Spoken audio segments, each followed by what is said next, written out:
হে বিশ্ববাসী, তোমরা জেনে নাও তোমাদের কাছে যা কিছু নিয়ে আসছে তোমাদের রাসূল, সেইগুলোকে তোমরা আঁকড়ে ধরো।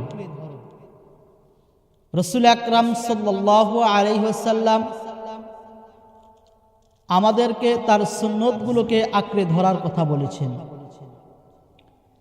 এই জন্যই তো বর্তমান জামানার সায়েন্স বলে যে রাসূল আকরাম সাল্লাল্লাহু আলাইহি ওয়াসাল্লামের প্রত্যেকটা সুন্নতের ভিতরে ডাক্তারদের যে নিয়ম কানুন রয়েছে ওই নিয়ম কানুনের ভিতরে হুবাহুব মিল পাওয়া যায়। সবকিছুই তো আসছে রাসূল আকরাম সাল্লাল্লাহু আলাইহি ওয়াসাল্লামের সুন্নত থেকে। আল্লাহ পাক রব্বুল আলামিন বলেন, ওমা নাহাকুম আনহু ফান্তাহু, এবং যা কিছু তোমাদেরকে নিষেধ করা হয়েছে তা তোমরা ছেড়ে দাও। যেটা বর্জন করতে বলেছে সেটা অবশ্যই তোমাদেরকে বর্জন করতে হবে। আল্লাহর হাবিব জনাবে মুহাম্মদুর রাসূলুল্লাহ সাল্লাল্লাহু আলাইহি ওয়াসাল্লাম আমাদেরকে বলেছেন, মসজিদে ঢোকার সময় একটা নিয়ম কানুন আছে, নিয়ম কানুন মেনে মসজিদে ঢোকো। টয়লেটে ঢোকার একটা নিয়ম কানুন আছে, টয়লেটে ঢোকার একটা নিয়ম কানুন অনুযায়ী তুমি টয়লেটে ঢোকো। তুমি প্রত্যেকটা ক্ষেত্রে তোমার জীবনের প্রত্যেকটা ধাপে ধাপে তুমি চলবা কিভাবে। এই জন্যই তো ওই জামানার কাফেররা বলতেছেন যে হে উম্মতে মুহাম্মাদি, তোমাদের নবী নাকি তোমাদেরকে সব কিছুই শিক্ষা দেয়, এমনকি ইস্তেঞ্জার ঢিলা কিভাবে ব্যবহার করতে হবে সেটাও তোমাদের শিক্ষা দেয়।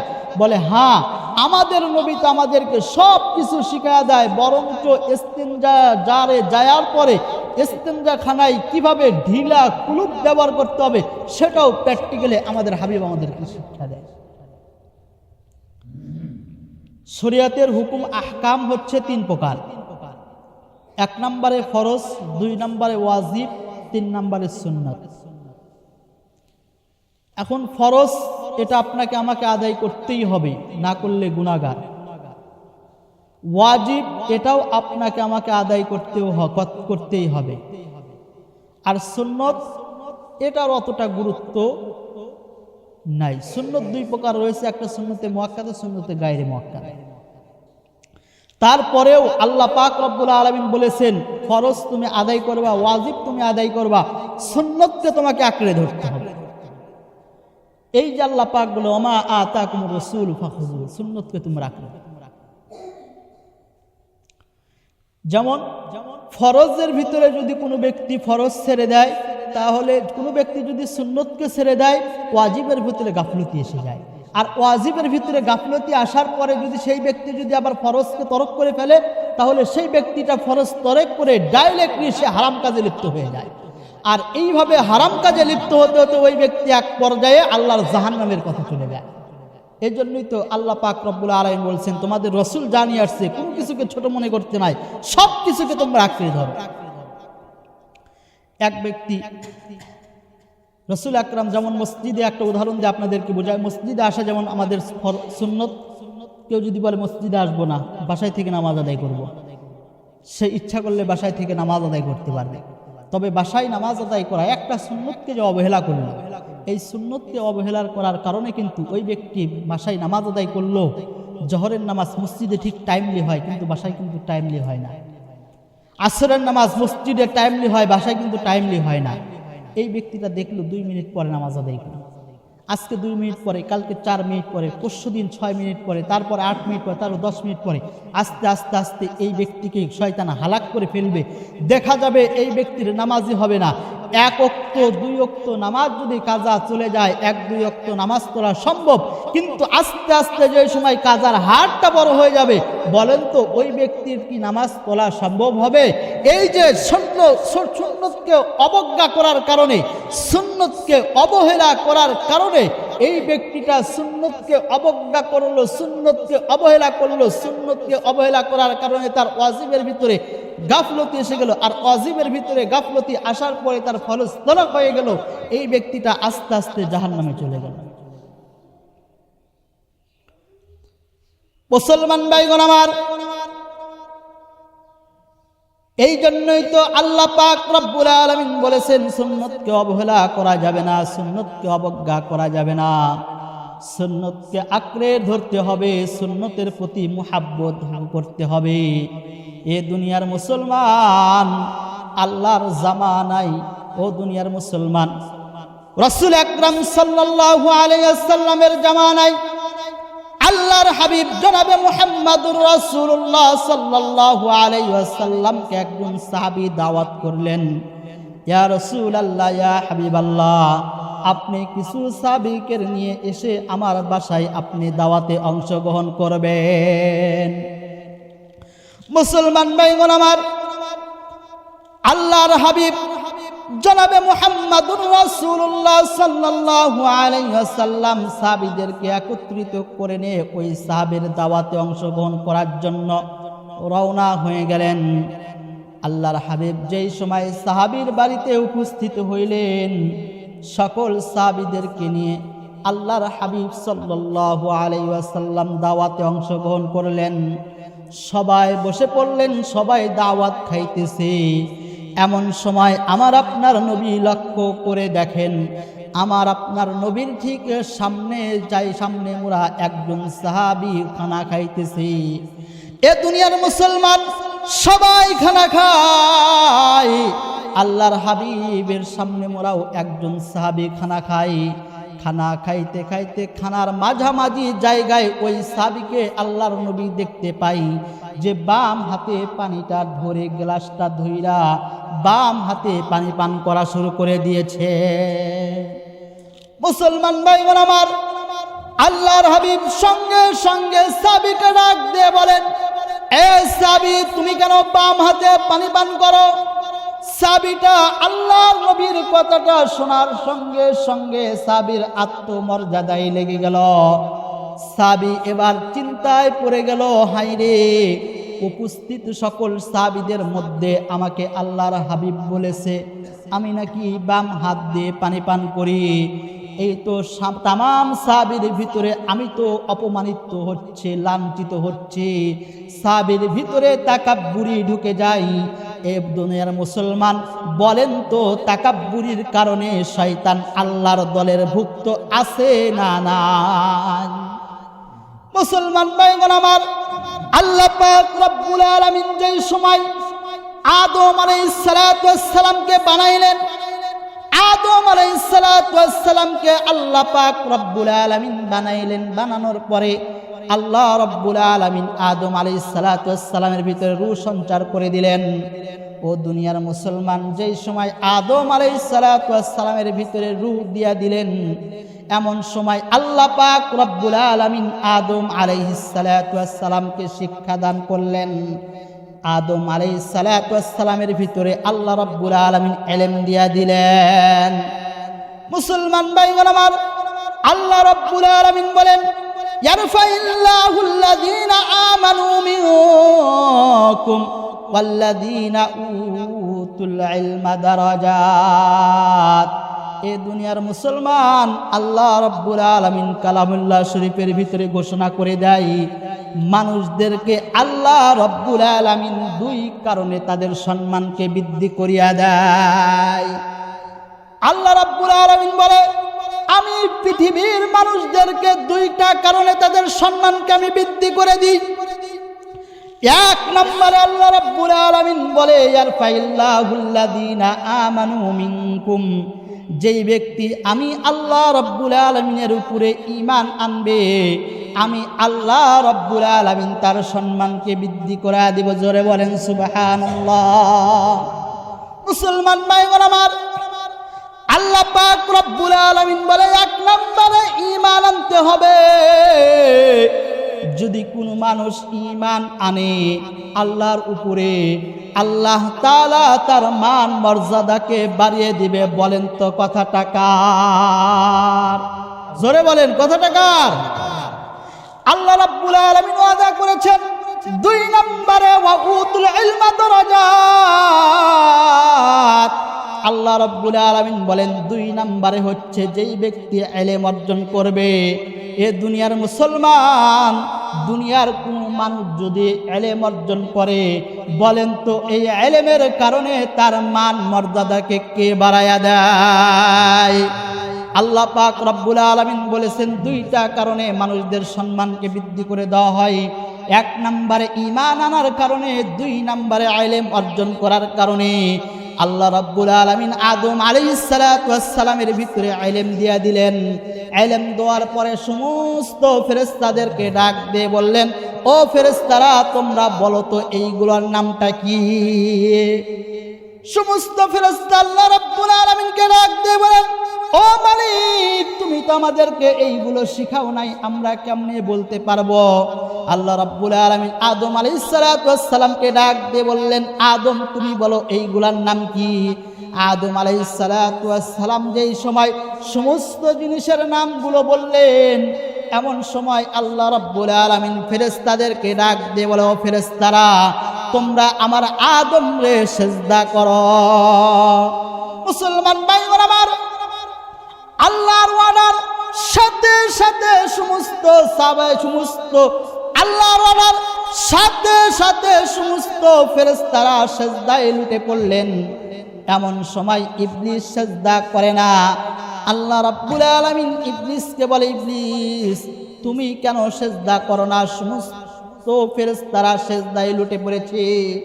ইবলিস ডাক দিয়ে বলে, আল্লাহ আপনি তো আদম আলাইহিস সালাতু ওয়াস সালামকে বানাইছেন মাটি দ্বারা, আর আমাকে বানাইছেন আগুন দ্বারা। আমার আগুনের কাজ শুধু উপর দিকে ওঠা, আর মাটির কাজ নিচের দিকে নামা। সুতরাং আমি আগুন হইয়া কিভাবে আমি মাটিকে সিজদা দিই? মুসলমান ভাইরা আমার, আল্লাহ রাব্বুল আলামিন বললেন, ইবলিস তোমাকে আমি হুকুম করেছি কিন্তু তুমি আমার কথা মানো নাই, আমার হুকুমকে তুমি মানো নাই। যাও যাও, তোমাকে আমি আমার দল থেকে বের করে দিলাম, এখান থেকে বিতাড়িত হয়ে যাও। এ দুনিয়ার মুসলমান, ইবলিস আল্লাহর দলভুক্ত থেকে বের হয়ে চলে গেলেন।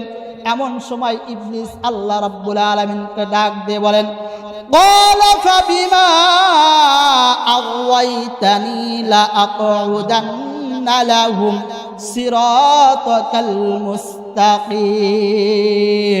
ইবলিস আল্লাহ রাব্বুল আলামিনকে ডাক দিয়ে বলে, ও মালিক যেই আদমের কারণে, যেই বনি আদমের কারণে আজকে তোমার দেয়া দল থেকে আমি বিতাড়িত হয়ে গেলাম, তুমি আমাকে এমন একটা পাওয়ার দিয়া দাও, আমি সিরাতে মুস্তাকিমের পথে বসে থাকবো।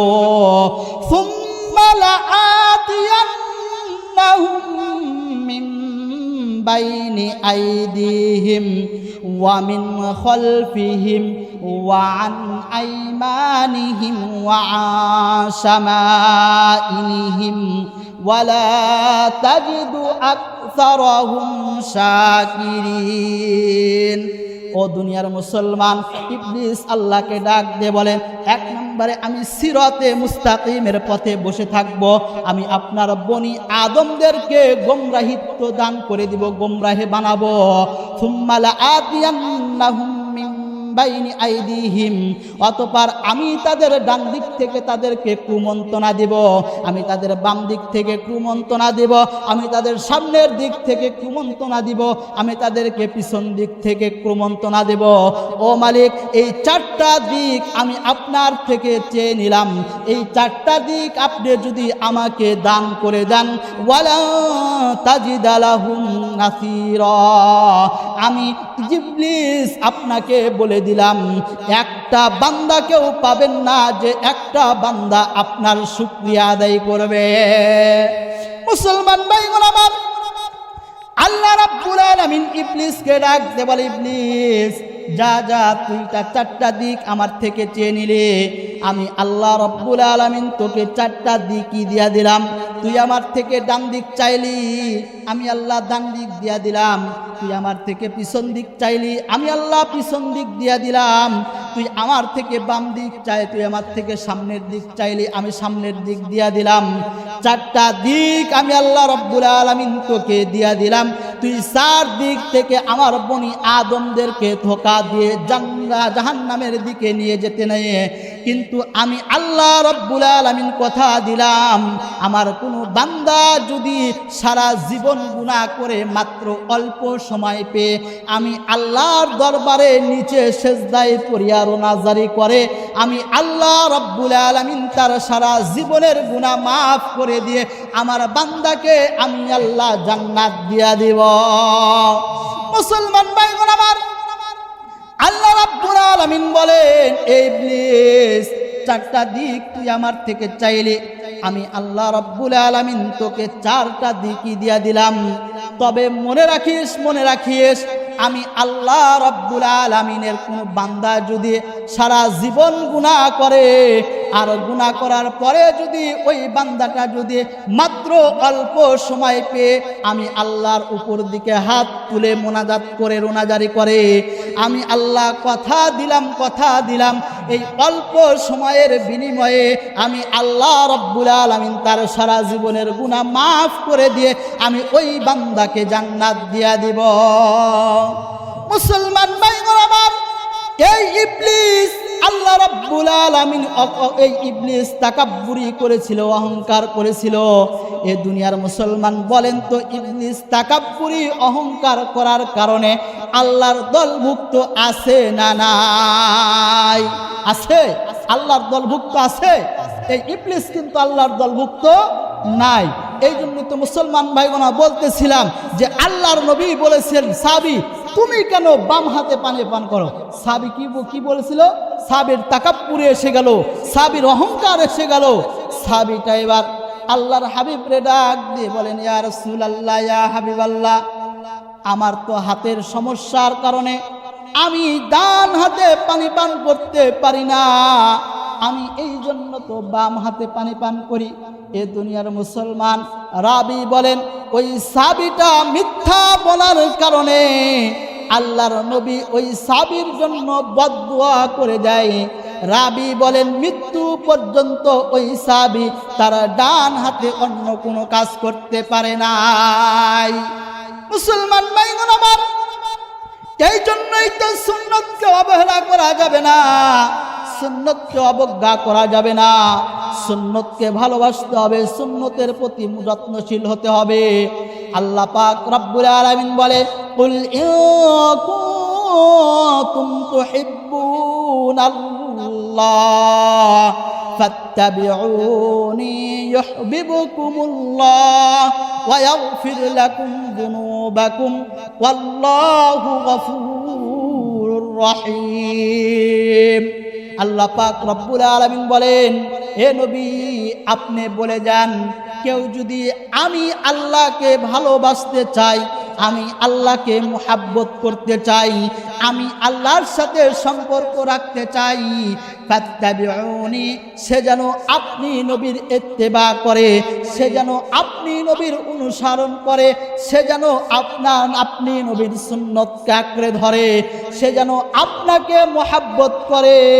আর যেই ব্যক্তি আপনাকে মুহাব্বত করবে, আমি আল্লাহ রাব্বুল আলামিন ঘোষণা দেব, আমি আল্লাহ রাব্বুল আলামিন ঘোষণা দিলাম, আমি তারে 2টা পুরস্কার দিয়া দিব। পুরস্কার কয়টা? পুরস্কার কয়টা?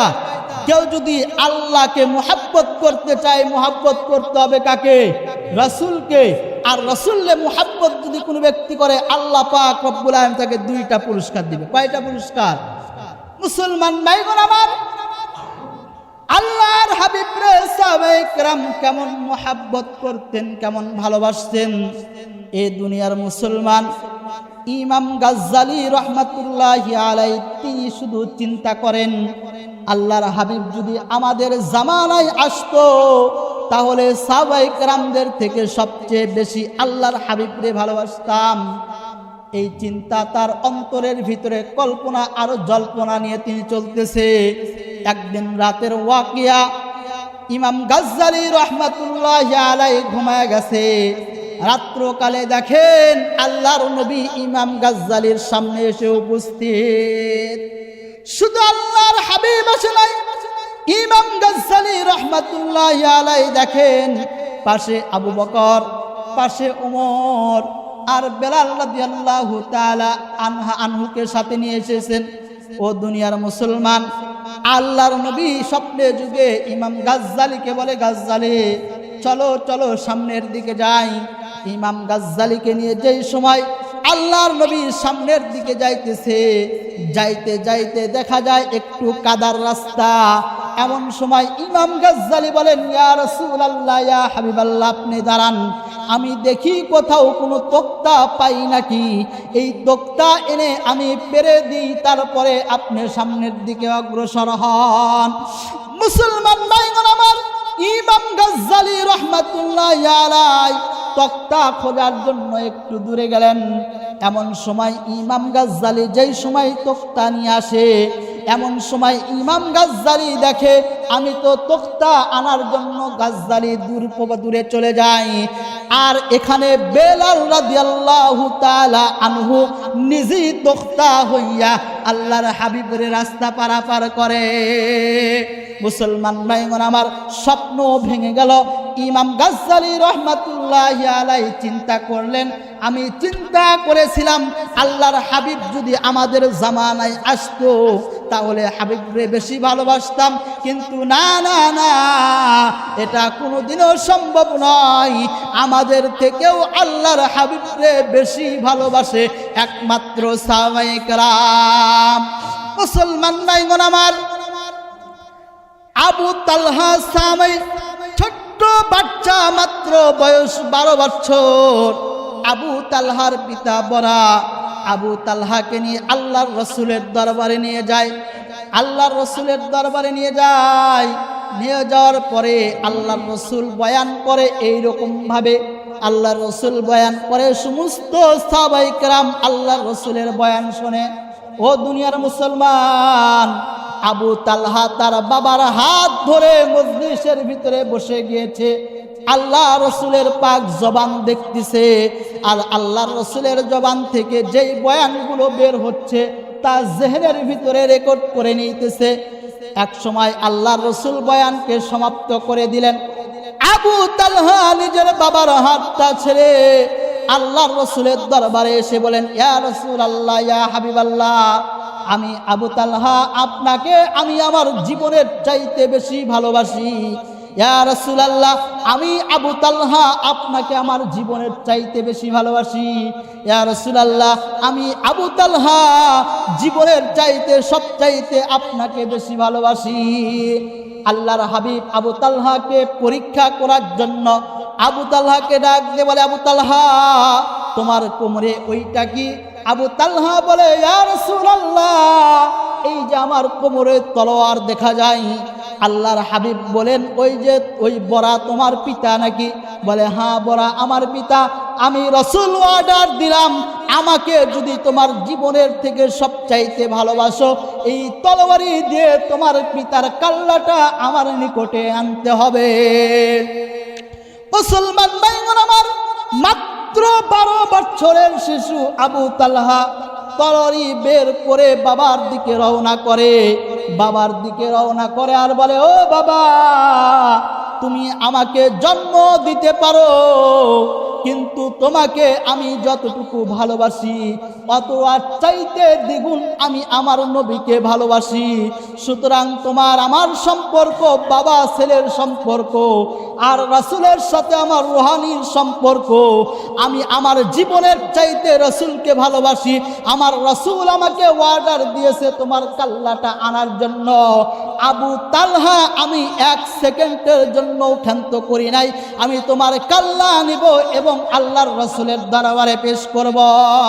মুসলমান ভাইগণ আমার, আবু তালহা তলোয়ারি নিয়ে তার বাবার কাল্লা কাটার জন্য রওনা হয়েছে। যেই সময় আবু তালহা তলোয়ারি নিয়ে নিজের বাবার দিকে হাঁকিয়েছে, এমন সময় আল্লাহর হাবিব ডাক দিয়ে বলে, আবু তালহা, খবরদার খবরদার, তোমার বাবার কাল্লা আর কাটা লাগবে না, তুমি আমার দিকে আসো, তুমি এখানে আসো। আবু তালহা যেই সময় আল্লাহর নবীর সামনে গেলেন, আল্লাহর নবী আবু তালহাকে জড়া নিয়ে আবু তালহার পিঠে হাত রেখে 3 বার পিঠে হাত রেখে বলে, আবু তালহা আমার, আবু তালহা আমার, আবু তালহা আমার। উপস্থিত সকল সাহাবীদের সঙ্গে যেই সময় বলল, বরাকে ডাক দে বলে, বরা আমার আবু তালহা যেই দিন মৃত্যুবরণ করবে, তুমি কিন্তু অবশ্যই আমি রাসূলকে ডাক দিবা, আমি রাসূলকে খবর দিবা। আমি রাসূল কিন্তু আবু তালহার গোসল দেওয়াইব, আমি রাসূল আবু তালহার কাফন দেওয়াইব, আমি রাসূল আবু তালহার জানাজা নামাজ পড়াইব, আমি রাসূল আবু তালহারে আমি কবরে রাখবো, আমি রাসূল আবু তালহার কাফন দাপন সব কিছু আমি রাসূল নিজে থেকে সমাপ্তি করে দেব। মুসলমান ভাইগণ আমার, সমস্ত সাহাবায়ে কেরামের চোখের পানি সবাই কান্নায় ভেঙে পড়েছে। আল্লাহর হাবিব একই কথা বলল, আবু তালহা যেই দিন মারা যাবে আল্লাহর রাসূলকে তাক দেওয়ার কথা বলেছে। বোঝা গেল আবু তালহা আর বেশি দিন দুনিয়ায় জিন্দা থাকবে না। মুসলমান ভাইগণ আমার, মজমা থেকে আবু তালহা তার বাবাকে নিয়ে বাড়ির দিকে রওনা করলো। অল্প কিছুদিনের ভিতরে আবু তালহা অসুস্থতা এসে গেল। আবু তালহা আস্তে আস্তে অসুস্থতা বাড়তিছে। হঠাৎ করে একদিন আবু তালহা দুনিয়া থেকে বিদায় নিয়ে চলে গেছে। সাহাবীদের এক কাফেলা আল্লাহ রাসূলের দরবারে যা বলে, ইয়া রাসূলুল্লাহ, ইয়া হাবিবাল্লাহ, আবু তালহা তো দুনিয়া থেকে বিদায় নিয়ে চলে গেছে। আল্লাহর নবী বলে, সাহাবীরা চলো চলো আবু তালহার জানাজা নামাজ পড়াইব, আবু তালহার কাফন দাপন শেষ করব। সাহাবায়ে কেরাম বলে, ইয়া রাসূলুল্লাহ, ইয়া হাবিবাল্লাহ, যাওয়ার কোনো প্রয়োজন নাই, কারণ আবু তালহার পিতা আবু তালহার জানাজা নামাজ পড়াইছে, আবু তালহার কাফন দাপন শেষ করে আবু তালহার পিতাই এগুলো সব সমাপ্ত করেছে। মুসলমান ভাইগণ আমার, আল্লাহর নবী সাহাবীদেরকে নিয়ে আবু তালহার বাড়িতে এসলেন। এসে বরাকে ডাকতে বলে, এ বরা, তোমাকে বলেছিলাম তোমার সন্তান তালহা যেই সময় দুনিয়া থেকে বিদায় নেবে সর্বপ্রথম তুমি খবরটা আমাকে দিবা, কিন্তু কেন তুমি আমাকে এই খবরটা দিলা না? আজকে তুমি একা একা আবু তালহার কাফন দাপন সেরে ফেললা, আমি নবীকে কেন তুমি এই খবরটা দিলা না? মুসলমান ভাইগণ আমার, আবু তালহার পিতা ডাক দিয়ে বলে, ইয়া রাসূলুল্লাহ, ইয়া হাবিবাল্লাহ, আপনি আমাকে বলেছিলেন আবু তালহার কাফন দাপন আপনি দিবেন, আবু তালহার জানাবেন। আমিও চিন্তা করেছিলাম আপনাকে দ্বারা কাফন দাপন করা নেব, আপনাকে দ্বারা জানাজা নামাজ পড়া নেব, কিন্তু আমার ছোট্ট বাচ্চা আবু তালহা আপনাকে এত ভালোবাসে, এত মোহাব্বত করে যে তার শিওরে যেই সময় আমি বসাছিলাম আমাকে ডাক দে বলে, বাবা, আমি যদি দুনিয়া থেকে বিদায় নিয়ে চলে যাই, আর যদি আমার বিদায়টা হয় দিনের বেলা, সর্বপ্রথমে আমার নবীরে খবর দিবা, আমার নবী আসবে, আমার কাফন দাপন শেষ করবে, জানাজা শেষ করে চলে যাবে। আর যদি রাত্রবেলা আমি মারা যাই, খবরদার খবরদার বাবা, তোমার হাতে হাত রেখে বলি, আমার কলিজার টুকরা নবীকে জানাবে না, কারণ নবী যদি রাত্রেবেলা আমার বাড়িতে আসতে নাই, আমার নবীর দুশ্মনের অভাব নাই, কাফের মুরতাদ বেঈমানরা আমার নবীকে যদি অপমান করে, আমার নবীকে যদি অপদস্থ করে, আমার নবীর গায়ে যদি হাত তোলে, আমি আবু তালহা এইটা সহ্য করতে পারবো না। আমার নবীকে তুমি এরকম ভাবে খবর দিবা না। মুসলমান ভাইগণ আমার নবী বরাকে ডাক দিয়ে বলে, বরা, কোথায় আমার আবু তালহারে তুমি কাফন দাপন দিয়েছো? কোথায় আমার আবু তালহা? বরা বলেন, ইয়া রাসূলুল্লাহ, ওই যে আবু তালহাকে এই জায়গায় দাফন করেছি। আল্লাহর নবী কবরের সামনে যায়া কবরকে ধরে ডাক দিয়ে বলে, আল্লাহ,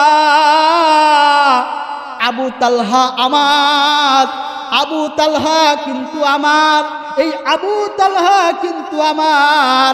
আল্লাহ রাব্বুল আলামিন সহ্য করতে পারে না। সাথে সাথে জিবরাইলকে ডাক দিয়ে বলে, জিবরাইল যাও যাও আমার হাবিবরে বলে দাও, আবু তালহা শুধু আমার রাসূলের নয়, আবু তালহা আমি আল্লাহর। মুসলমান ভাইগণ আমার, এইটা ছিল সাহাবায়ে কেরামের রাসূলের প্রতি ভালোবাসা।